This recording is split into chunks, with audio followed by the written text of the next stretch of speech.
رنگ دکھا جاتی ہے صحبت اللہ والوں کی، اللہ سے ملوا جاتی ہے صحبت۔ الحمدللہ رب العالمین والعاقبۃ للمتقین والصلاۃ والسلام علی سید المرسلین، اما بعد۔ قال اللہ تبارک و تعالی فی کلامہ المجید، اعوذ باللہ من الشیطان الرجیم، بسم اللہ الرحمن الرحیم۔ یا ایھا الذین آمنوا کتب علیکم الصیام کما کتب الذین من قبلکم لعلکم تتقون، ایاما معدودات۔ صدق اللہ العظیم۔ وقال النبی صلی اللہ علیہ وسلم، من صام رمضان ایمانا واحتسابا غفر له ما تقدم من ذنبه، او کما قال علیہ الصلاۃ والسلام۔ محترم بزرگوں، عزیز ساتھیوں، گزشتہ 2 ہفتے سے آپ حضرات کے سامنے اس ماہ مبارک کی عظمت اور اس کی فضیلت کے تعلق سے بات آ رہی تھی، اور بتایا جا رہا تھا کہ اللہ کی طرف سے عظیم مہمان آنے والا ہے، اور جس طرح دنیا کے مہمانوں کا ہم استقبال کرتے ہیں، جس ٹائپ کا مہمان ہوتا ہے اسی انداز سے استقبال ہوتا ہے۔ تو چونکہ یہ اللہ تبارک و تعالیٰ کی طرف سے مہمان ہے، رحمتوں والا، برکتوں والا، مغفرتوں والا مہینہ ہے، تو اس کا استقبال بھی خیر کثیر کے ساتھ کرنا چاہیے، نیکیوں میں اضافے کے ساتھ کرنا چاہیے، اچھے اعمال کی طرف سبقت کرتے ہوئے کرنا چاہیے۔ اس تعلق سے بات آئی تفصیل کے ساتھ۔ میں نے آیت پڑھی ہے، یا ایھا الذین آمنوا کتب علیکم الصیام کما کتب علی الذین من قبلکم لعلکم تتقون۔ اس آیت میں اللہ تبارک و تعالی نے روزے کے تعلق سے احکام دیے ہیں۔ ہم آپ مسلمان ہیں، ہم جانتے ہیں کہ اسلام کے جو بنیادی ارکان ہیں، ان ارکانوں میں سے ایک اہم رکن روزہ ہے، اور اس کی فرضیت ہجرت مدینہ کے بعد سن 2 ہجری میں ہوئی۔ اللہ تبارک و تعالی نے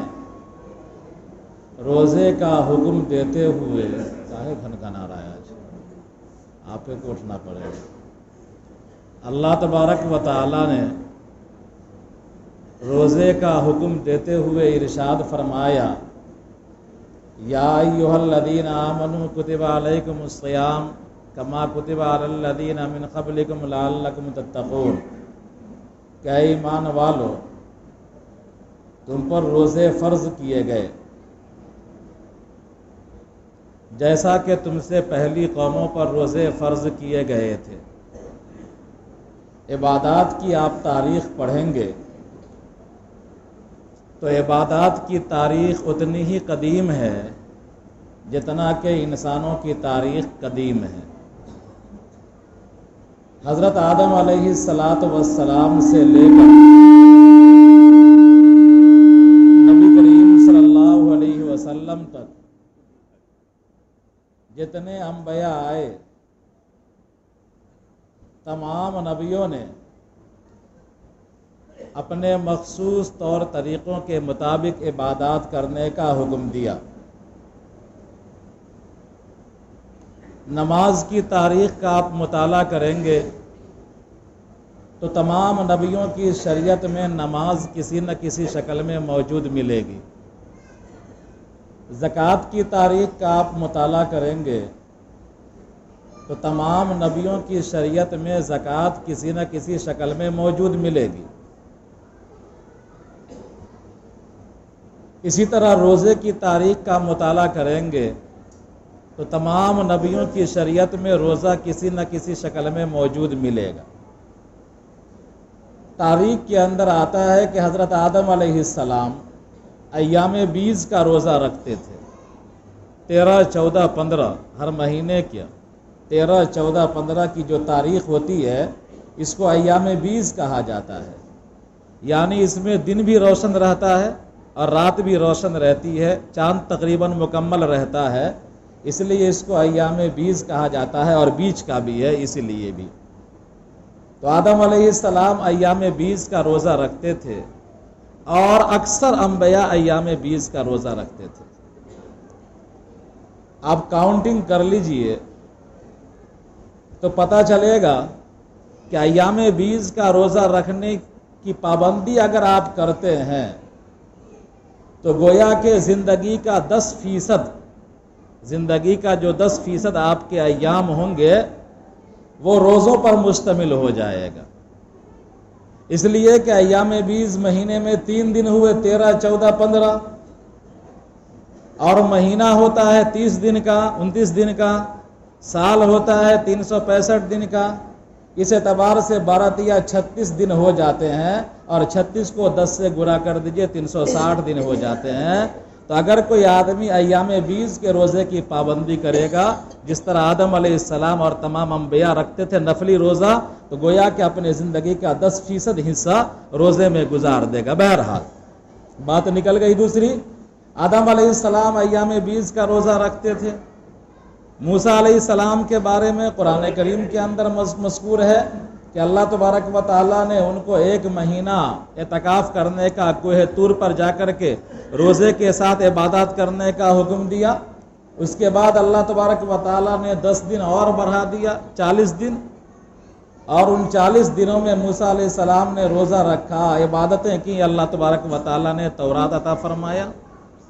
اسی طرح حضرت عیسیٰ علیہ السلام کے بارے میں ان کے ماننے والے کہتے ہیں کہ عیسیٰ علیہ السلام نے بھی 40 دن کا روزہ رکھا،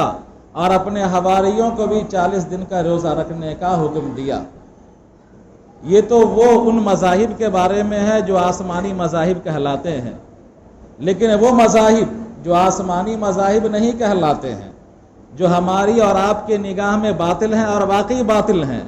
ان کے یہاں بھی روزہ کسی نہ کسی شکل میں موجود ہوتا ہے۔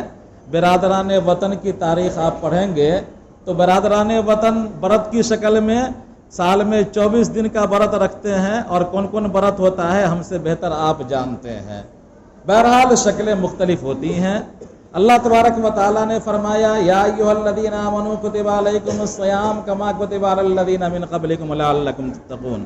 کہ روزہ مشقت والی عبادت ہے، صبر والی عبادت ہے، بھوکے پیاسے رہنا ہے۔ تمام عبادتوں میں سب سے زیادہ مشقت اگر کسی عبادت میں ہے تو وہ روزہ میں ہے، اس لیے کہ آپ دوران اعتکاف کھجور چبا سکتے ہیں، آپ دوران اعتکاف بھی کھجور چبا سکتے ہیں، اور دوران سعی بھی پانی پی سکتے ہیں، اعتکاف کے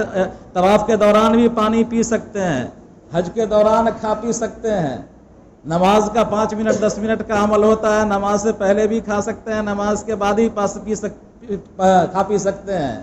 میدان جہاد کے اندر دشمن کا نرغہ ہو رہا ہے تو آپ کو موقع نہیں ملے گا، لیکن پھر بھی اگر موقع مل گیا تو آپ پانی پی لیتے ہیں، کھا لیتے ہیں، ہوتا ہے عام طور پر۔ لیکن روزہ ہی ایسی عبادت ہے جس کے اندر نفس کو مشقت میں ڈالنا ہوتا ہے۔ اللہ تبارک و تعالیٰ نے تسلی دیتے ہوئے فرمایا کہ یہ مشقت والی عبادت ہے، اور یہ صبر والی عبادت ہے، یہ برداشت والی عبادت ہے، لہذا تم یہ نہ سمجھو کہ تم پر جبر کیا گیا ہے، تم کو مشقت میں مبتلا کر دیا گیا ہے، بلکہ تم سے پہلے دیگر قومیں جو گزری تھی ان کو بھی اس طرح کی عبادات کا حکم دیا گیا تھا۔ یا ایھا الذین آمنوا کتب علیکم الصیام کما کتب علی الذین من قبلکم لعلکم تتقون۔ روزے کا مقصود یہ ہے کہ ہماری اور آپ کی زندگی میں تقویٰ آ جائے، اللہ سے ڈرنے والے ہم بن جائیں، اللہ تبارک و تعالیٰ کی ماننے والے بن جائیں، اور جس طرح رمضان میں ہماری کیفیت ہوتی ہے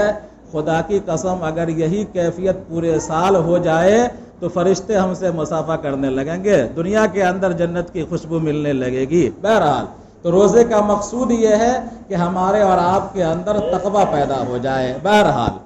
تو یہ روزے کا مہینہ چل رہا ہے،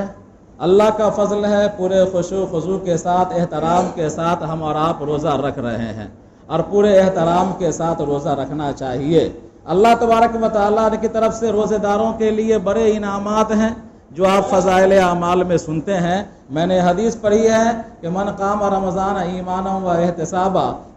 من صام رمضان ایمانا و احتسابا غفر له ما تقدم من ذنبک، کہ جو کوئی رمضان المبارک میں روزہ رکھتا ہے اللہ کی رضا کے لیے اور ثواب پانے کے لیے، باعث ثواب سمجھتے ہوئے، تو فرمایا اللہ تبارک و تعالیٰ اس کے تمام پچھلے گناہ معاف کر دیے جائیں گے۔ اور مشہور حدیث ہے کہ روزے دار کو اللہ تبارک و تعالیٰ 5 طرح کے انعامات سے نوازتے ہیں۔ حدیث کے اندر آتا ہے کہ میری امت کے روزے داروں کو 5 ایسی خاصیات دی گئیں، 5 ایسے انعامات دیے گئے جو گزشتہ قوموں کو نہیں دی گئی۔ پہلا انعام یہ ہے کہ روزے داروں کے منہ کی بو اللہ تبارک و تعالیٰ کے نزدیک مشک سے زیادہ محبوب ہے۔ اس کا مطلب ہے کہ جو روزہ رکھتا ہے اللہ اس سے محبت کرتا ہے، اس لیے کہ آپ کو کسی سے محبت ہوتی ہے تو اس کی بدبو بھی آپ کو خوشبو معلوم ہوتی ہے، اور دوسرے آدمی دوسرے کے منہ کے بو سے پریشان رہتے ہیں، لیکن جس سے آپ کو محبت ہوتی ہے اس کے منہ کی بو بھی آپ کو اچھی لگتی ہے، منہ کا تھوک بھی آپ کو اچھا لگتا ہے۔ تو اللہ تبارک و تعالیٰ کی طرف سے روزے داروں کو جو انعام ملتا ہے کہ جس بو سے آپ نفرت کرتے ہیں، جس بدبو سے، منہ کے بو سے آپ نفرت کرتے ہیں، عام طور پر جنرل طور پر اسی سے آپ محبت کرتے ہیں جس سے آپ کو محبت ہوتی ہے۔ تو اللہ تبارک و تعالیٰ اپنے بندوں سے کتنا پیار کرتا ہے روزے داروں سے کہ فرمایا کہ اس کے منہ کی بدبو مشک سے زیادہ محبوب ہے اللہ تعالیٰ کے نزدیک۔ یہ تو انعام ہوا جو ہر روزے دار کو ملتا ہے، دنیا کے اندر ہی ملتا ہے۔ دوسرا انعام یہ ہے کہ اللہ تبارک و تعالیٰ کی طرف سے روزے داروں کے لیے تمام مخلوقات دعائیں کرتی ہیں، چرند پرند، حتیٰ کہ حدیث کے اندر آتا ہے کہ مچھلیاں سمندروں کے اندر روزے داروں کے لیے دعا کرتی ہیں۔ اتنا مبارک موقع مل رہا ہے، آپ روزہ رکھ رہے ہیں اور پوری کائنات آپ کے لیے دعا کر رہی ہے، اس سے بڑا انعام کیا ہو سکتا ہے؟ تیسرا انعام یہ ملتا ہے کہ روزے داروں کے لیے جنت کو ہر روز سجایا جاتا ہے۔ اللہ تبارک و تعالیٰ ہر روز سنوارتے ہیں، سجاتے ہیں، جس طرح آپ کے یہاں لگن ہوتا ہے، شادی بیاہ کا موقع ہوتا ہے، اپنے گھر کو سجاتے ہیں۔ آپ کوشش کرتے ہیں کہ ہمارے گھر کی سجاوٹ پچھلا ریکارڈ توڑ دے۔ اللہ تبارک و تعالیٰ ہر روزے دار کے لیے جنت کو سجاتا ہے، روزانہ سجاتا ہے، 30 دن سجائے گا، اور اللہ سجائے گا۔ جس کام کو اللہ کر دے، اللہ سجائے، اس سجاوٹ کا کیا عالم ہو سکتا ہے؟ آپ تصور کر سکتے ہیں؟ ہمارے تصور سے بالا ہے۔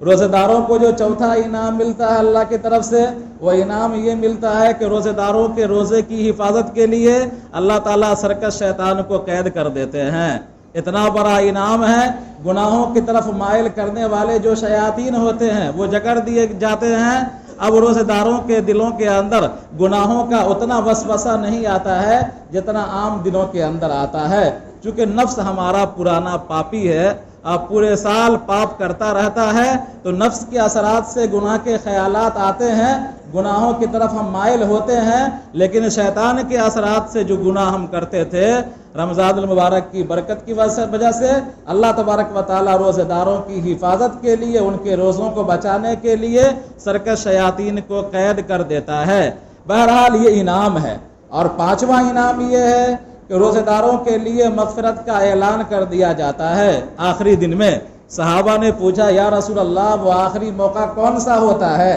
کیا وہ لیلۃ القدر ہوتی ہے؟ جناب نبی کریم صلی اللہ علیہ وسلم نے ارشاد فرمایا کہ وہ لیلۃ القدر نہیں ہوتی ہے، بلکہ دنیا کا اصول یہ ہے کہ کام کرنے والا جب کام مکمل کر لیتا ہے تو اس کو مزدوری مل جاتی ہے۔ تو روزہ داروں نے روزہ رکھا ہے اور آخری روزہ ہے اور کام کے اینڈ کا وقت ہے، مکمل ہونے کا وقت ہے، تو اللہ تبارک و تعالیٰ اس اینڈ کے وقت میں روزہ داروں کے لیے مغفرت کا اعلان کر دیتا ہے۔ یہ تو انعامات ہم کو ملتے ہیں روزہ رکھنے کی حالت میں، اور قیامت کے دن جو اللہ تبارک و تعالیٰ انعام دے گا وہ انعام کیا دے گا؟ اس سے بڑا انعام تو کوئی ہو ہی نہیں سکتا۔ تو فرمایا الصوم لی وانا اجزی بہ، یا الصوم لی وانا اجزا بہ، کہ جناب نبی کریم صلی اللہ علیہ وسلم فرماتے ہیں، حدیث قدسی ہے کہ اللہ تبارک و تعالیٰ کہتا ہے کہ روزہ میرے لیے ہے، یعنی بندہ جب روزہ رکھتا ہے تو اس میں چونکہ نفس کو مشقت میں ڈالنا ہوتا ہے، بھوکا پیاسا رہنا ہوتا ہے، سختی جھیلنی ہوتی ہے، برداشت کرنا پڑتا ہے، اس کے اندر ریاکاری نہیں ہوتی، تو عام طور پر روزہ جو رکھتا ہے انسان وہ ریاکاری سے محفوظ ہوتا ہے عام طور پر، الا یہ کہ کوئی آدمی ریاکاری کا کیڑا ہی بن جائے وہ الگ بات ہے، لیکن وہ بھی روزہ کم سے کم ایسا نہیں رکھے گا لوگوں کو دکھلانے کے واسطے۔ تو فرمایا کہ روزہ چونکہ رکھتا ہے تو وہ خالص میرے لیے ہوتا ہے، اس میں کسی قسم کی کوئی ریا اور کوئی شہرت نہیں ہوتی، تو میں انعام یہ دوں گا کہ میں اپنے ہاتھ سے اس کا انعام دوں گا، یا اگر مجہول پڑھیں گے تو مطلب یہ ہوگا کہ روزہ داروں کا بدلہ میں خود بن جاؤں گا۔ تو جب اللہ تبارک و تعالیٰ خود روزہ دار کا بدلہ ہو جائے، یا اللہ تبارک و تعالیٰ خود اپنے ہاتھ سے انعام دے دے، تو اس انعام کی برکات کا کیا کہنا، اس انعام کی عظمت کا کیا کہنا، اور خود اللہ تعالیٰ بدلہ ہو جائے تو ہمارے انعام کا کیا کہنا ہے، تصور کر سکتے ہیں آپ۔ بہرحال روزہ پورے خلوص کے ساتھ رکھنا چاہیے، ذوق شوق سے رکھنا چاہیے، بوجھ نہیں سمجھنا چاہیے۔ ہاں، جو اگر مریض ہیں یا مسافر ہیں، اگر کوئی آدمی مریض ہے یا مسافر ہے، مریض ایسا ہے کہ تجربہ ہے کہ روزہ رکھتے ہیں تو ہمارے بدن پر کپ کپی طاری ہونے لگتی ہے، ہماری بیماری بڑھ جاتی ہے، یا کسی ماہر حکیم اور ڈاکٹر نے جو بالکل اچھا آدمی ہے، سمجھدار ہے، اور اس نے کہہ دیا ہے کہ اگر آپ روزہ رکھتے ہیں تو آپ کی طبیعت میں بگاڑ آ جائے گا، آپ کا فلاں لیول کم ہو جائے گا، تو ان پر اعتماد کرتے ہوئے آپ روزوں کو چھوڑ سکتے ہیں، بعد میں قضا کر سکتے ہیں۔ یا اگر آپ سفر کرتے ہیں اور سفر آپ کا 77.5 کلومیٹر کا ہے، دارالعلوم کے فتوے کے مطابق 77.5 کلومیٹر کا آپ سفر کرتے ہیں، تو آپ کو روزہ چھوڑنے کی اجازت ہے۔ اگر آپ سفر کر رہے ہیں، مشقت کا اندیشہ ہے، روزہ چھوڑ دیجئے، بعد میں قضا کر لیجئے۔ لیکن عام مسلمانوں کے لیے عاقل بالغ مرد ہو یا عورت حیض و نفاس سے پاک ہو، عاقل ہو، بالغ ہو، مسلمان ہو، مرد ہو، عورت ہو، حیض و نفاس سے پاک ہو اور مقیم ہو، مسافر نہ ہو، تو ان کے لیے کسی بھی حالت میں روزے کو چھوڑنا جائز نہیں ہے۔ اگر کوئی آدمی عاقل ہے، بالغ ہے، مسلمان ہے، مرد ہے، اور وہ مقیم بھی ہے اور بیمار بھی نہیں ہے، اور اگر وہ روزہ کو چھوڑ دیتا ہے تو گرچہ بعد میں قضا کر لے، لیکن اس روزے کے چھوڑنے کے برکات سے جو محروم ہوا، پوری زندگی اگر روزہ رکھتے گا نفلی تو اس کا روزہ ادا نہیں ہو سکتا، رمضان کے برکات کو پا نہیں سکتا۔ اس لیے ہم کو شوق اور ذوق کے ساتھ روزہ رکھنا چاہیے۔ اللہ تبارک و تعالی ہم سب کو عمل کی توفیق عطا فرمائے۔ رمضان کے مبارک مہینے کے بارے میں آتا ہے کہ جناب نبی کریم صلی اللہ علیہ وسلم نے فرمایا کہ یہ ہمدردی کا مہینہ ہے، یہ غمخواری کا مہینہ ہے، اپنے مزدور کے بوجھ کو ہلکا کیا کرو۔ تو ہمدردی کا مہینہ ہے یہ۔ آپ ذرا تصور کیجئے، آپ ذرا اپنے دسترخوان پر بیٹھ کر جب آپ انواع و اقسام کی نعمتوں سے لطف اندوز ہو رہے ہیں اور سحری کے پکوان آپ تناول فرما رہے ہیں روزے پر طاقت حاصل کرنے کے لیے، ذرا تصور کیجئے اسی دنیا میں، اسی دھرتی پر ایک خطہ ہے جو آپ کے جیسے 20 لاکھ لوگ ایک کھجور سے بھی محروم ہیں، ایک ٹماٹر سے بھی محروم ہیں، ایک کھیرے کے کاش سے بھی محروم ہیں، پیاز کے چھلکے سے بھی محروم ہیں، یعنی اہل غزہ کے مسلمان، فلسطین کے مسلمان۔ دنیا کی تاریخ جب سے دنیا قائم ہے، جب سے دنیا قائم ہے، اتنی شدید حالت کسی قوم کی کبھی بنائی نہیں گئی ہے جتنی اہل فلسطین جھیل رہے ہیں، جتنی مصیبت جھیل رہے ہیں۔ جنگیں بہت ہوئی ہیں، مہینوں جنگیں ہوئی ہیں، لیکن ایسا نہیں ہے کہ کھانے پینے کی اشیاء کو روک دیا گیا ہو اور لوگ بھوکے مر رہے ہوں، بچے بھوک سے بلبلا رہے ہوں، دودھ کے پیکٹ کے لیے ترس رہے ہوں، پانی کے لیے ترس رہے ہوں۔ جنگیں بہت ہوئی ہیں، 1.5 سال جنگیں ہوئی ہیں، 3 سال جنگیں ہوئی ہیں، 4 سال جنگیں ہوئی ہیں، لیکن اس طرح ظالموں کی طرف سے مکمل پابندی لگا کر کے اور سویلین کے ساتھ اس طرح کا برتاؤ اور اس طرح کا ظالمانہ رویہ جب سے دنیا آباد ہے تب سے انسانی تاریخ میں کہیں بھی کسی ایک خطے کو یہ برا دن دیکھنا نہیں پڑا ہے جو برا دن ہمارے فلسطینی بھائی جھیل رہے ہیں۔ ہاں، کربلا کے اندر پانی بند کیا گیا تھا، لیکن وہاں بھی کھانے کی اشیاء موجود تھیں اور میزاب کے اندر، تھیلے کے اندر کچھ نہ کچھ موجود تھے۔ کربلا میں پانی بند ہوا تھا، لیکن یہاں تو حالت یہ ہے کہ سمندر بازو میں ہے لیکن پانی کو ترس رہے ہیں اور کھانے کی اشیاء کو ترس رہے ہیں۔ میں کل رپورٹ پڑھ رہا تھا BBC کا، ایک سہام حسین کہتی ہیں کہ کاش کہ رمضان نہیں آتا، اس لیے کہ میرے چھوٹی چھوٹی 6 بچیاں ہیں، کئی بچیاں شہید ہو گئی ہیں، میرے پاس ایک ٹماٹر کے لیے پیسے نہیں ہے، ایک ٹماٹر کے لیے۔ دوسرے لوگوں نے بیان کیا ہے، جب ان کے اہل غزہ کے حالات کو دیکھیے گا، رپورٹ جب پڑھیے گا تو کہیں ملبے پر لوگ بیٹھے ہوئے سجدہ کر رہے ہیں، کہیں اپنے گھر کے خیمے میں قرآن کی تلاوت کر رہے ہیں اور کہیں کوڑے کے ڈھیر کے پاس بیٹھے ہوئے ہیں، لیکن بہرحال اس حالت میں بھی